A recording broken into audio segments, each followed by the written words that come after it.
Welcome back to the Stuff or Whatever podcast. Your host, B. Quanchi here. Before we get started, I always like to say best way to support me and the channel is to like, comment, and subscribe. We'll be here on YouTube. You can follow on Twitter for updates and other fun tweets. And I do stream on Twitch. You can follow on Twitch to catch live gaming streams, as well as those streams do get uploaded to YouTube as VODs. You can also check that out on the channel. All those links are in the descriptions of most videos, as well as about whether they be on YouTube, Twitter, Twitch, whatever. But it's pretty much be Quanchi across the boards. So we got a very special podcast episode today. I did want to say I am feeling a little off. Must have been having some sinus issues and stuff like that, so I'm not sure if my voice sounds off or not. Hopefully I'm not like sniffling and sneezing too much, but feeling good, but I say good, but it's still kind of iffy. Mostly hits me harder at night when I'm trying to sleep, and probably because I listen back to all my podcasts before uploading them. I do edit them. I don't just like click upload it after recording them. So I'm sure my voice sounds different from last week, and I'm sure it's going to sound different from next week. So what I wanted to start out is talking about Twitter and having fun with it. So I actually was looking into this earlier. But Twitter had some like a way for users to put content warning on like the photos and stuff, and usually it'd be like nudity, violence, or sensitive. I did just look at it at now at the website and the app, and I'm not sure if it's off at the moment or if it's just something they're just testing.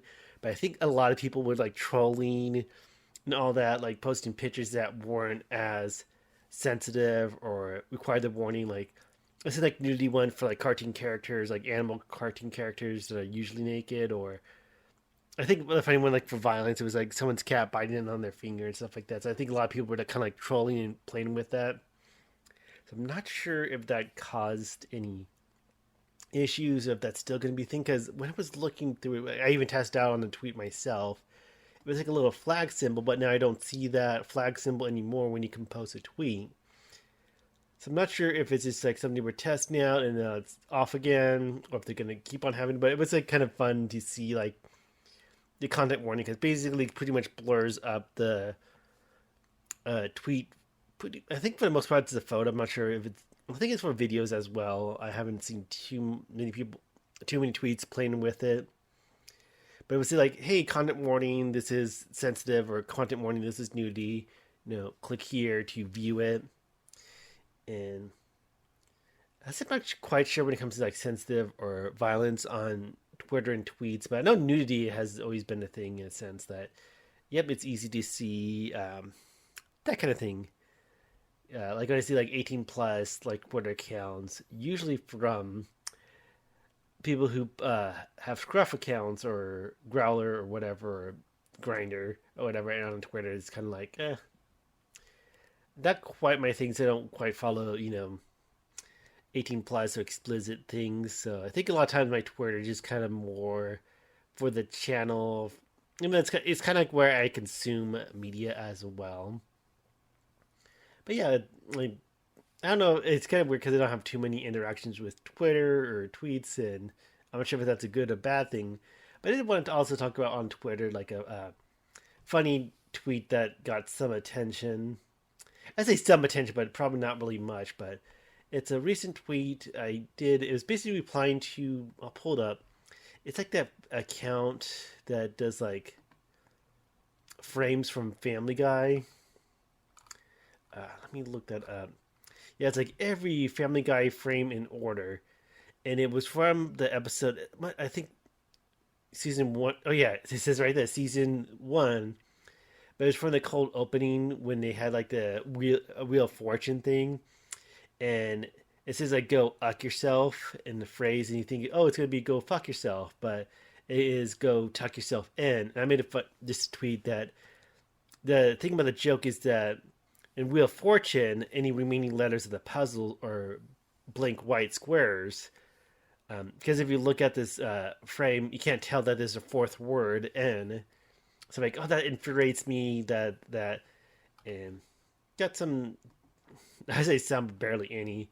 But one person says, "Who asked?" and that's just kind of a stupid kind of like Twitter response. Like, You don't need someone to ask you for your opinion or uh, anything like that. Like you're not gonna tweet like, "Oh, no one asked me for my opinion, so I'm not gonna tweet about this. I'm not gonna reply because no one asked for my opinion." But the funny one, like someone with extra emoticons and saying like, "This infuriates you." Seriously, it means that much to you. Um, I don't know. I'm kind of reading that as well because it's text on a computer, so you can take it with a grain of salt. I'm not sure if someone like thought I was like fuming red with anger looking at that still frame from Family Guy, anything like that. I guess like infuriated was kind of like a little hyperbolic little um, word to use. So I think so I'm not sure if that was like made it more clickbaity or whatever, but I'm just think it's funny if someone thought I was really flaming mad because I saw that still frame of Family Guy. But yeah, that's some fun stuff. I don't quite get. I think it might be my biggest in terms of impression tweets for this month. We'll see. I don't think it cares too much when I look at analytics on Twitter. So I'm not sure if like my sinuses and stuff like that is messing up with my train of thought, um, on my way of speaking. But yeah, that was kind of funny and stuff like that. But I wouldn't mind have because I was thinking it'd be funny like if I actually had more like trolls or people arguing on Twitter because some of the two things that'd be funny to do like on Twitter if someone's like trying to like start a little trolley argument or whatever, just like have reply like, "Oh, that's cool, well, that's awesome," kind of like stuff. Like, don't really like respond to them. Like, I know when it comes to internet trolls, it's kind of like do not engage or anything like that. But it'd be funny like, say, "Oh, that's awesome," or "Cool, dude," or whatever. But I thought it would also be funny to just put question marks like one or two or three, and then if they reply back to you, just reply back with more question marks like five or six, and keep on doing that. Like they think they have to elaborate, explain more, but you just applying question marks no matter what they say. So I think that'd be kind of like a funny way to deal with like Twitter trolls or whatever. Just like question mark, question mark, question mark, and stuff like that to realize, hey, you're not gonna really engage. You just gotta like fucking with them kind of sense. Yeah, but for the most part, Twitter's just my little bubble. I can view media and all that. Okay, and the next thing I want to talk about is it recently announced like big festival that's happening later in the year, the We Were Young Fest, taking place in Las Vegas. And I remember seeing a friend post about that, and it feels like a huge time capsule because it's like a lot of bands I listened back into high school or big emo fest or whatever. And not that I really had an emo phase in high school. I just a lot of the music, but not too much. Actually, my first real concert I went to was My Chemical Romance in the Used, and that was back when Three Cheers for Sweet Revenge came out for My Chemical Romance. I forgot the Used album. Let me look that up real quick. Okay, it was a Used album in Love and Death because I had the big song All That I Got. I remember seeing that. Even Census Fail was in part of that. I think that they kind of opened. There was like other bands too, but those were the main three that I remember. But yeah, the We Were Young Fest is in Las Vegas Festival Grounds, and I want to talk about this because I don't know. I've been hearing some buyer beware kind of stuff like that because it's being brought on by Live Nation, and they're the same company who did the presented the Astroworld that was the concert festival last year that had a lot of injuries, even death. That's where Travis Scott was in a lot of hot water for. Um, so that was kind of a thing that was brought up as, hey, the same people who did Astroworld last year. Although to be fair, I feel like Live Nation's one of the bigger companies out there that puts on events and stuff like that. And yeah, just looking at the website, a lot of bands like again, My Chemical Romance, The Used, If I, Avril Lavigne, which I'm surprised because I haven't heard anything. Even though I'm not like actually looking at music, but I guess she said to be the Jimmy Eat World, Hawthorne Heights. Other than that, I'm not sure how big they were. I only know the one song by them. The Ohio is for lovers. Taking Back Sunday, Story of the Year. That's the Story of the Year. Some of the big bands like Atreyu, I think they've still been big for a while and all that. But it's kind of weird because looking at the site, it said it's like 3 day shows, a third show added for October 22nd, 23rd, and 29th, which seems kind of weird to like wait a big gap of time because usually you think there'd be 3 days in a row. But on the image on the website, they cross out the 22nd, 23rd, so I'm not sure if it's just the 29th. So there's a little kind of confusion with that. Like, is it going to be just for 1 day? Is it going to be 3 shows? All the acts going to be uh, playing on each date or whatever? Because that one of the things too, like people are criticizing saying it's maybe too good to be true, or like that's a lot of acts to bring on for the festival. Plus the price of admission too, and all that. But people also like saying like, hey, well, this might be like another fire festival and stuff like that. Like, would it not be able to deliver? It seems going to be kind of uh, messed up or whatever. So for me, at first it sounded like, hell, that might be kind of cool to do. Like, I actually never been to Vegas and all that. Like, hey, that might be something really cool to check out. But like, nah, I'm gonna pass on that. Like, if I cost a lot, like even with general admission alone, but also you would need to book, most likely book like hotels and stuff like that too. It's like, yeah, I'm gonna pass. I'm fine with just listening to these bands on Spotify or whatever.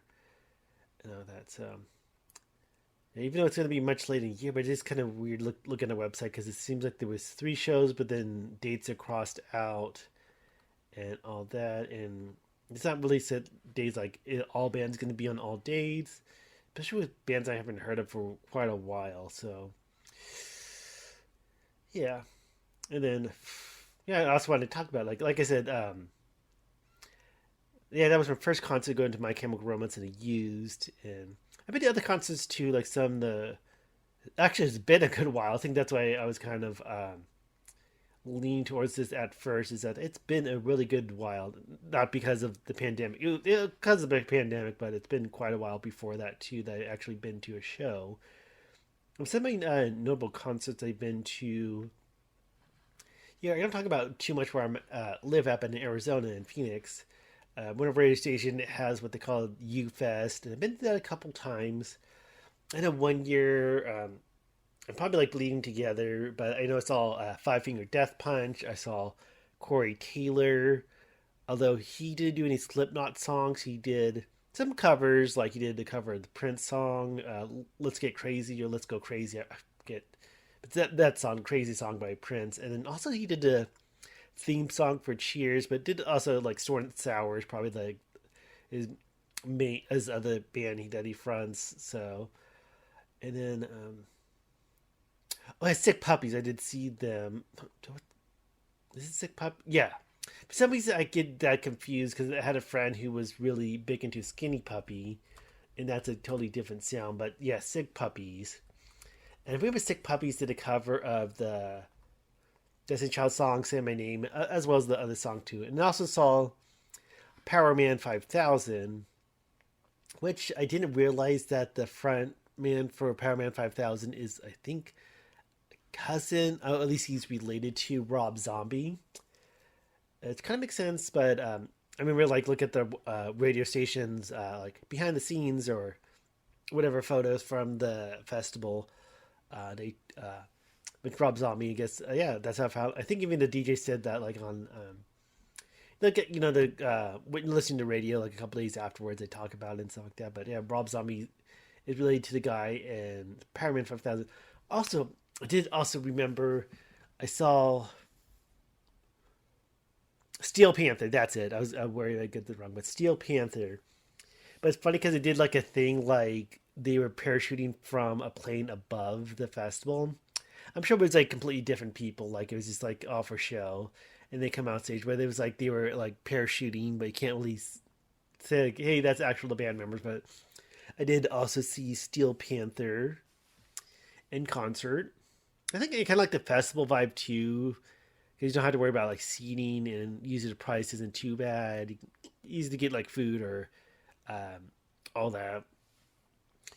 And I remember also, I think it was maybe one or two separate shows, but and it was on the in Tempe. They have like a place called Tempe Marketplace. I think it was shortly after that place kind of opened. It's kind of pretty much like an outdoor mall in a sense.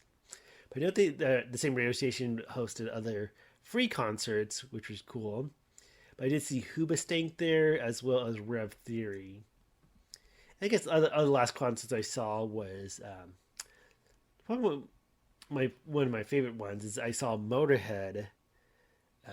It's a shame because I was going to go with a friend that was who really likes Motorhead as well, but he just because of work couldn't go. So that's kind of my solo like concert adventure is Motorhead, and also that band Clutch. That's why I forget. That's usually a good handful, like maybe like 4 or 5 acts, so not like huge shows, but yeah, it's kind of cool because it's general admission, so you don't have to worry about getting a seat or anything like that. It's kind of staying around. So, but with my same friend, we were able to go to see Death Clock. That was a cool show. Also had Mastodon played before them. It was like a tour with Mastodon and Death Clock, and I think that was because Death Clock, if you for the unaware, is the fictional band for the cartoon on Adult Swim Metalocalypse. Well, they put on a show, and I think it was maybe after season one. I can't tell because it played a lot of like music videos. Like pretty much, they had a huge monitor come down, like playing music videos they haven't aired before. But of course, you can see a band and all that playing. And I remember like one song, like the thing with the Metalocalypse shows that a lot of times the songs weren't played in full in the show. Like usually some mishaps in the show would like break up the song, or they made a reference to a song that was on the album or something like that. Because they did make, did they do 3 albums? I know they did at least two, but I think they did a third one as well, like the Death albums. You know what? Let me look it up real quick right now. Oh yeah, so they did do 3 albums. And kind of looking at, I think this was between one and two because I'm looking at the track listings. I don't think any of the songs on the second album they played. But it's pretty cool. Like I said, Helicopter, I think that's where they premiered the music video for that. I'm sure you can catch them up online. I know near the end of their set, they actually brought up a screen and actually brightened the lights so you could actually see Brennan Small and them playing. So it's not like, I don't know how many fictional bands out there. I think the only one I can really think of besides Death Clock is the Gorillaz. I'm not sure how the shows are. Like, it was just seeing visuals of like the characters versus the actual musicians.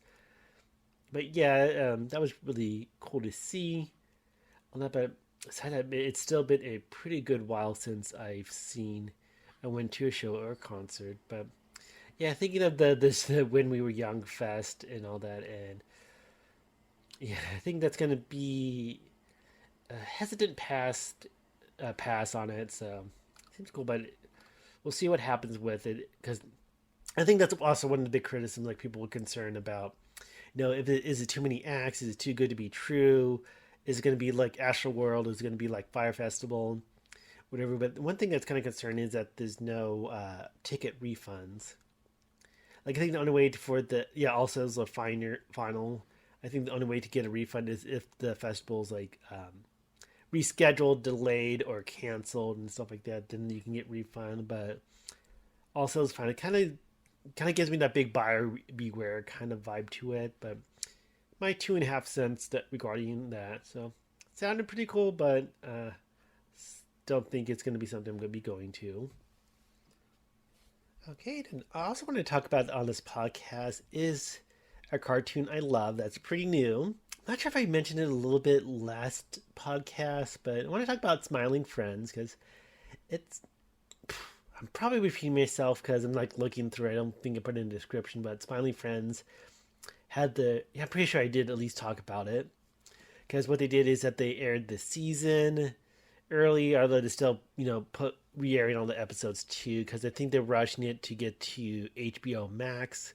It's coming out in a couple weeks, but Zach Hadel and Mike Cusack and all that.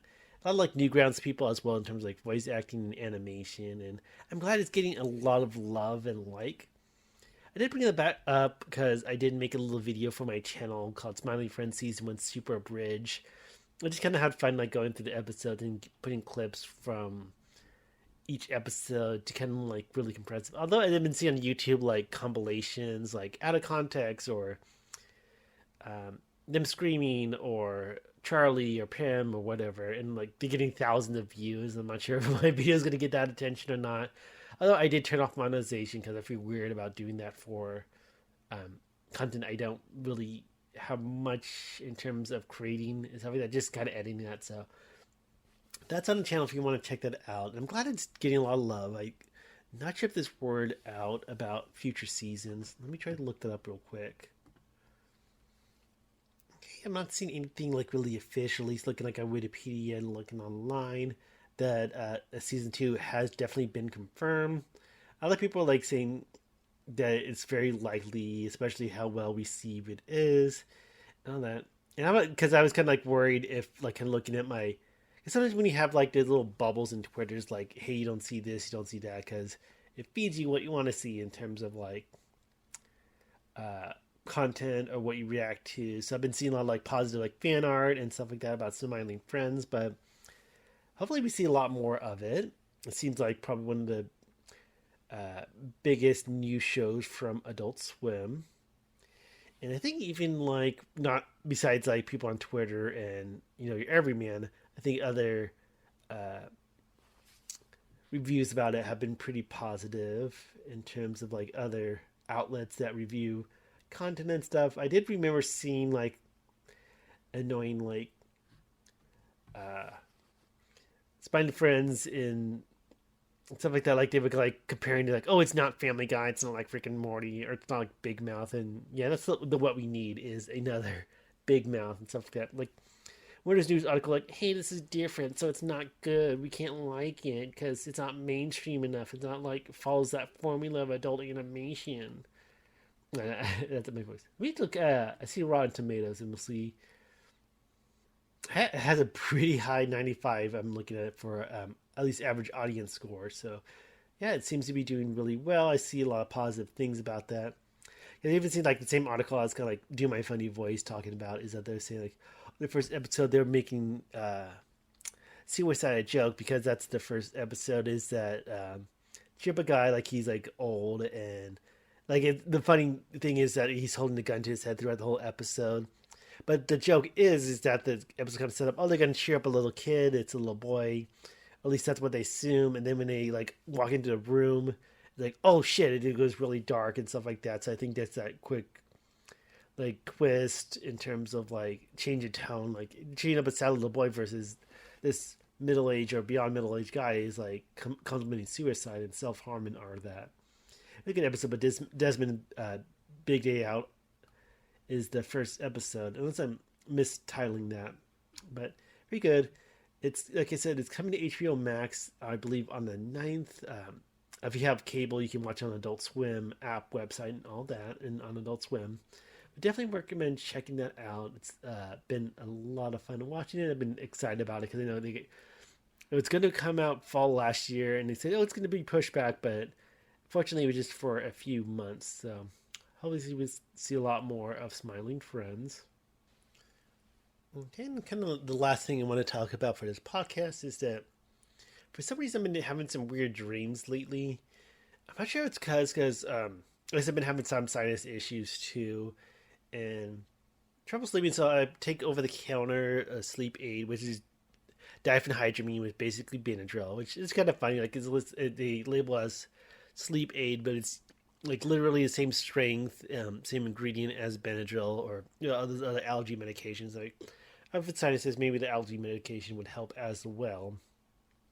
So I'm not sure if that's causing me to have weird dreams, but it's like weird because one I remember recently is like I guess like because I live in I live in an apartment complex and like for some reason this weird little boy was like bugged me a lot and annoyed me. Like he would like be outside my window because I live on the first floor, not to dox myself or anything like that, but like peeking through a bedroom window and stuff like that. And I remember like slamming on the bedroom. Like he had his face pressed up to it. I slammed the window and he like ran really fast. It was like that weird kind of like jittery kind of like movements and stuff like that. And he would like speaking gibberish and stuff like that.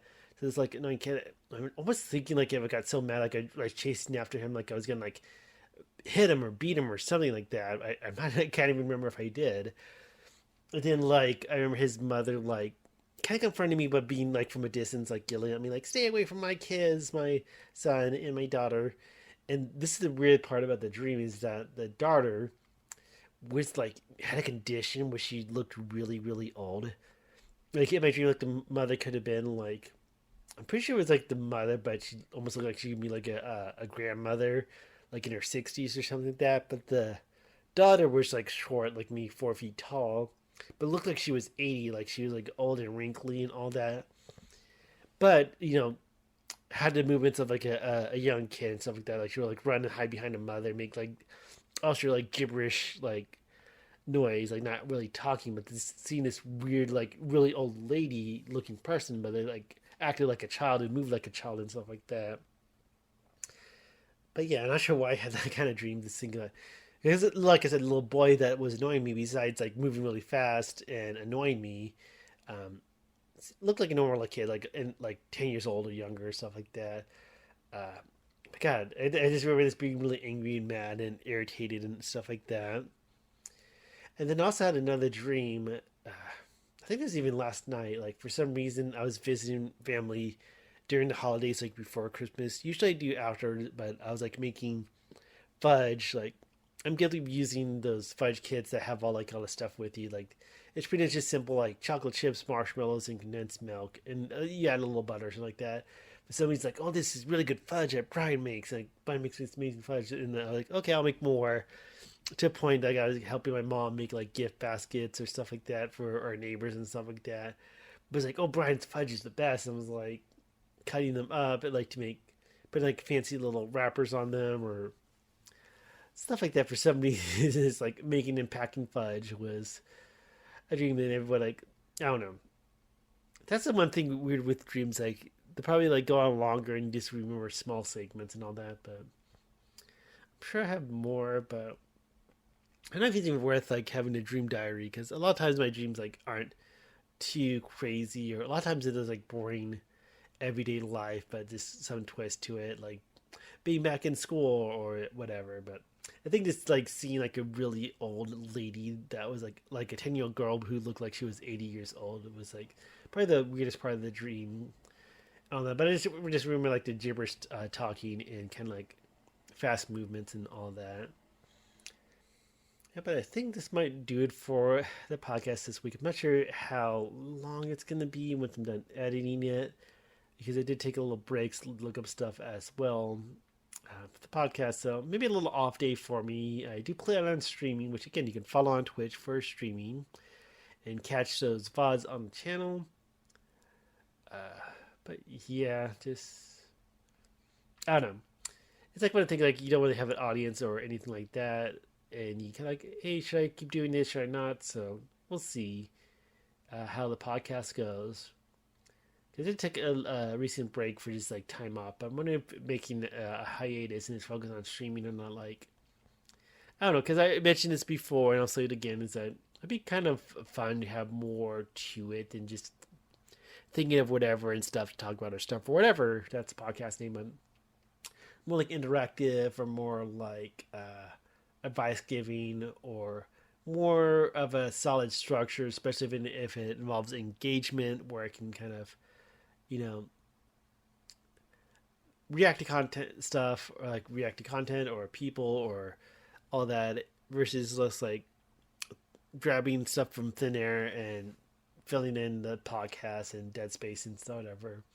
Especially just little old me, but I think also I'm not sure if this is going to be short or not. Just kind of looking at the record time and how much is going to be trimmed in terms of trimming the fat of the podcast and how my voice sounds. So I think that will do it. I can focus on I'm about to stream in a bit. So catch that, catch the VODs, like, comment, subscribe, and all that. But yeah, I think that will do it. You'll comment a little bit, how terrible you think this podcast is, and I'll take it with a grain of salt. So take care and goodbye. Later.